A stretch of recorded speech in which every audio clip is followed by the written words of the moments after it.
네, 더불어민주당 대변인 이혜식입니다. 오늘 오전 브리핑 하도록 하겠습니다.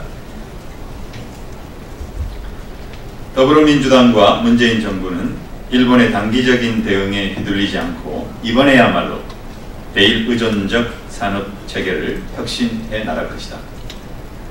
어제 일본이 한국을 백색 국가에서 제외하는 내용의 정령 개정안을 관보에 게시함에 따라 우리 정부의 긴밀한 대응이 이어졌습니다. 정부는 오늘 오전 일본 수출규제 대응 관계장관 회의와 국정현안 점검 조정 회의, 문재인 대통령 주재의 국민경제 자문회의를 잇따라 열어 일본의 비이성적 경제보복 조치에 대한 대응 방안에 나섰습니다. 정부와 관련 업계는 일본이 어제 발표한 시행세칙을 면밀히 분석해 우리 기업에 미칠 파장을 최소화하기 위한 대응책 마련에 집중하고 있습니다. 정부와 기업, 국민의 극일 노력이 소재, 부품, 장비 국산화와 대일 의존도 탈피를 견인하고 우리 경제의 새로운 도약을 위한 전화위복의 계기가 될 수 있도록 더불어민주당은 모든 노력을 아끼지 않을 것입니다. 일본이 우리나라에 대한 경제보복 이후 반도체 소재 첫 수출 허가를 내주었다는 언론 보도가 오늘 나왔습니다. 일본이 어제 발표한 시행세칙에서 개별 허가 품목에 대한 추가 지정을 하지 않았고 반도체 소재 수출 허가를 재개했다고는 하나 아직 일본의 의도를 정확히 알기는 어렵습니다.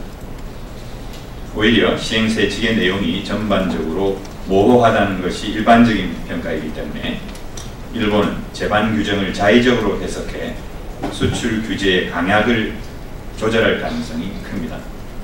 이는 자국 기업의 피해와 국제사회의 여론, 그리고 한국의 대응을 봐가면서 추가적 보복 조치를 언제라도 단행할 가능성이 크기 때문에 상시적이고 면밀한 대응이 필요합니다. 더불어민주당과 문재인 정부는 일본의 단기적인 대응에 휘둘리는 일은 결코 없을 것입니다. 정부가 두 차례에 걸쳐 발표한 대로 단기적 대책과 중장기적 대책을 중심으로 이번에야말로 대중소기업 상생 협력 체계를 바탕으로 기술 자립을 이뤄내는 동시에 궁극적으로 대일 의존적 산업 체계를 벗어 그 길에 이르는 노력을 흔들림 없이 경주해 나갈 것입니다. 네, 두 번째 브리핑입니다. 값싸고 빠른 방법 선택한 아베 정부의 후쿠시마 원전 오염수 태평양 방류는 절대 용인할 수 없다. 아베 정부와 도쿄전력이 국제사회 비판에도 불구하고 후쿠시마 제1원전에 쌓여있는 고준위 방사성 오염수 100만여 톤의 태평양 방류 계획을 추진 중에 있는 것으로 드러났습니다. 태평양 국가의 안전을 위협하는 아베 정권의 이기적 선택에 강한 우려를 표하며 한국은 아베 정권의 후쿠시마 원전 오염수 방류를 절대 용납하지 않을 것입니다. 도쿄전력이 지난 5년 이상 오염수 정화에 매달렸음에도 실패한 것을 두고 그린피스는 아베 정권이 고준위 방사성 물질 트리튬을 제거할 기술을 비싸다는 이유로 포기했다고 비판했습니다. 관련 TF가 오염수 해양 방출이 가장 값싸고 빠른 방법이라는 결론을 내리자 아베 정부가 기다렸다는 듯이 이를 따랐다는 사실도 덧붙였습니다. 아베 정부가 방류하려는 오염수는 17년에 걸쳐 물 7억 7천만 톤을 쏟아부어 희석해야 할 정도로 심각하게 오염된 것입니다.